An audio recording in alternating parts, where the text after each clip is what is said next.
여러분 안녕하세요. 반갑습니다. 오늘은 지난 시간에 이어서 자기소개서의 물음을 영역별로 구분하고 그 영역별 물음이 무엇을 요구하며 또 그 요구의 우수성은 무엇인지 무엇으로 우수성을 뒷받침할 수 있는지를 여러분과 함께 이야기해 보겠습니다. 지난 시간에 고입 자소서의 물음은 일반적으로 3개의 영역으로 구분이 되어 있고 이것을 더 세분화하면 4개의 영역 또는 5개의 영역으로도 구분될 수 있다고 말씀드렸습니다. 지금 고입에서 사용하고 있는 이 자기소개서는 교육부가 제시하고 있는 일반적인 유형이기 때문에 맨 처음에 나오는 물음은 지원 동기 영역입니다. 그렇다면 학교에서는 이 지원 동기에서 무엇을 보고자 할까요? 저는 개인적으로 지원 동기에서의 물음에 대한 우수성은 대략 6가지로 구분하고 있습니다. 살펴보겠습니다. 첫 번째는 지원 이유나 목적입니다. 이 학생이 왜, 어떤 이유로 우리 학교에 지원하는가, 어떤 목적을 가지고 있는가. 이 이유나 목적은 우리 학교가 가지고 있는 여러 가지 특성들에 비추어 볼 때 충분히 합리적이고 보편타당한 근거를 가지고 있느냐, 이것입니다. 많은 학생들이 입학하고자 하는 학교에 대한 칭찬, 교육 과정이나 프로그램에 대한 과잉된 칭찬으로 일관하는 것을 볼 수 있습니다. 이것보다는 여러분들이 갖고 있는 꿈과 여러분이 기대하고 있는 기대가 또는 여러분이 미래를 성취할 수 있는 현실성이라고 하는 측면에서 왜 이 학교가 나의 진로에, 나의 입학에 더 적합한지를 충족시켜주는 것이 필요합니다. 두 번째는 학교 탐색 과정과 결정 시기입니다. 언제부터 이 학생이 우리 학교에 관심을 가졌고 그 관심을 보여준 구체적인 방법은 무엇이고 학교를 알기 위해서 학교는 몇 번이나 방문했고 어떤 상담들을 했고 또는 이 학교에 오려고 결정을 한 시기가 언제였냐는 것입니다. 초등학교 때, 중학교 1학년 때 또는 중학교 2학년 때 아니면 친구 따라서 남들이 간다고 하니까 이런 결정 시기보다는 여러분이 오랜 시간 전에, 오래 전에 이 학교에 어떤 특정한 여러분이 가고 싶어하는 학교에 결정을 하고 그 학교에 대한 입학 준비를 하고 또 학교에 대한 탐색들을 통해서 자신의 미래를 의탁할 수 있고 공부할 수 있는 학교라는 결정을 했다면 그것이 여러분들에게 좋은 점수로 연결될 수 있다고 생각합니다. 세 번째입니다. 세 번째는 입학을 위한 노력과 성취의 결과가 무엇이냐는 것입니다. 많은 사람들이 좋은 대학에 또는 좋은 고등학교에 가기를 소망하고 말하고 나름대로 꿈을 제시하지만 이것을 현실로 연결시킬 수 있는 실제적인 능력은 거리가 있습니다. 그래서 대부분의 사람들이 자기의 꿈을 꿈으로 제시하고 꿈으로 그치는 경우가 많이 있는 것이죠. 예컨대 그 학교가 요구하는 교과학습 역량은 충분한가?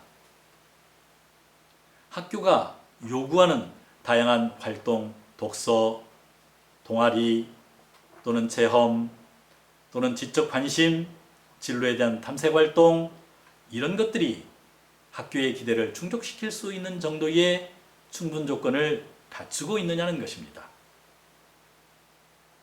네 번째,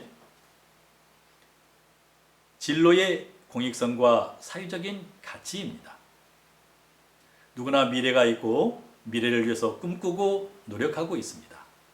그런데 이 노력과 또는 여러분이 꿈꾸고 있는 미래가 개인을 위한 것이기도 하지만 당연히 개인을 위해서 노력하는 것이 일반적이지만 자기 개인은 물론이고 가족을 넘어서 더 큰 사회나 국가나 또는 세계적인 목표나 또는 세계가 극복하지 못한 난제를 위해서 자기의 삶을 헌신하고 자기의 능력을 베풀고 나름대로 성취를 통해서 더 많은 인류가 더 많은 사람이 혜택을 볼 수 있는 꿈과 공익성을 가지고 있다면 여기에 높은 점수를 주지 않을 학교는 없을 것입니다.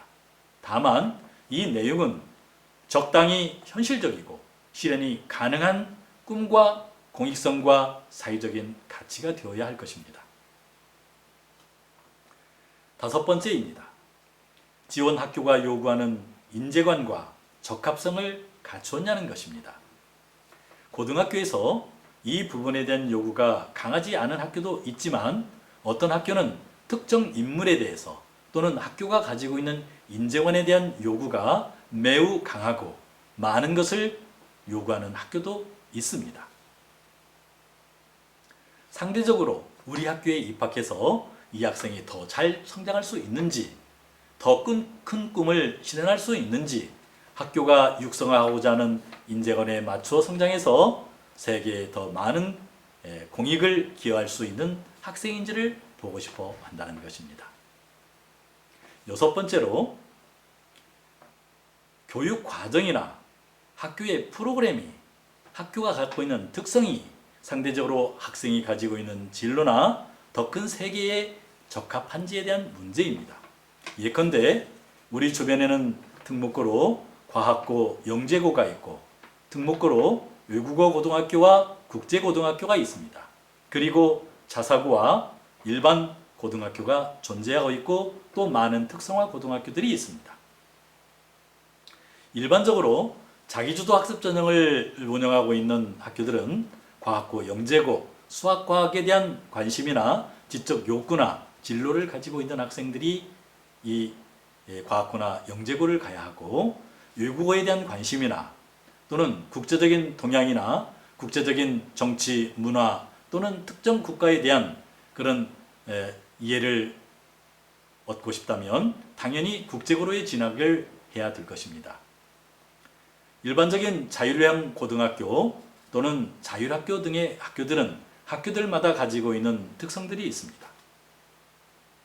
철저한 자기주도 학습을 통해서 대학 진학이나 자신의 꿈을 위해 도전하기를 원한다면 상대적인 자기주도 학습 전형이 정정합니다.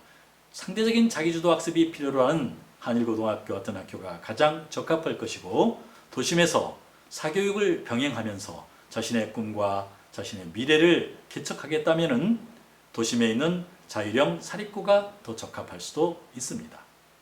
어쨌든 그 학교가 가지고 있는 교육적 특성, 교육 과정의 특성 또는 프로그램의 차별성을 통해서 여러분의 진로가 결정되어야만 상대적으로 좋은 평가를 받을 수 있을 것이라고 생각합니다. 그런데 이 6번 항목의 기준은 일반적으로 볼 때 가장 기본이 되는 전제에 속합니다. 따라서 이 부분에 대한 혼란 때문에 학교에 대한 지원이 불가능하거나 상대적으로 낮은 점수를 받는 학생은 없을 것으로 생각합니다. 그렇다면 이 6개의 항목 중에서 어떤 영역이 가장 중요할까요? 저는 두 가지를 꼽고 있습니다. 첫 번째는 학교 탐색 과정과 결정 시기를 꼽고 있습니다. 말씀드린 것처럼 학교에 입학하기 위해서 언제부터 관심을 가지고 어떤 노력을 했고 학교에 대한 더 적합한 이해와 기대를 가지고 있는가 또는 언제부터 오려고 했는지 오랜 시간 꿈꾸었던 진로 목표인지 아니면 친구 따라서 급작스럽게 마련된 학교인지 아니면 점수를 맞춰서 지원하는 진로인지 이런 것들은 여러분들에게 가장 중요한 지원 동기에서의 평가 기준이 될 것이라고 생각합니다. 두 번째는 입학을 위한 노력과 성취의 결과입니다. 아무리 여러분이 큰 소리로 또는 자신의 찬 목소리로 정말 필연적으로 올 수밖에 없고 합격할 수밖에 없는 학교라고 떠들어도 학교가 요구하는 역량과 활동 이력과 지적 관심이 구체화되어 있지 않다면 그 학교는 여러분을 선발하지 않을 것입니다. 많은 내용들이 있었지만은 이 두 가지 내용은 여러분이 지원 동기에서 꼭 챙겨야 할 내용이라고 생각합니다. 그런데 지원 동기에서 또 하나 우리가 유념해야 될 부분이 있습니다. 이것은 우리 고입에서 사용하고 있는 자기소개서의 글자 수가 1500자에 해당된다는 것입니다. 물론 띄어쓰기를 배제한 상태에서 1500자입니다. 그런데 남은 영역들에 대한 비중이나 중요성에 비추어 볼 때 상대적으로 지원 동기의 우수성을 장황하게 기록할 수 없기 때문에 1500자의 범위 내에서 어느 정도의 글자 수의 배분을 가지고 지원 동기를 소개할 것이냐에 대한 문제입니다. 따라서 말씀드린 것은 이 앞서 말씀드린 두 가지 영역의 핵심을 가지고 매우 간략하게 그 학교가 공감할 수 있는 합리적 근거를 통해서 지원 동기의 우수성을 여러분은 확보해야 될 것입니다. 오늘은 지원 동기 물음에 있어서 우수성은 무엇이 되는지 여러분과 함께 이야기를 나누었습니다. 여러분 고맙습니다.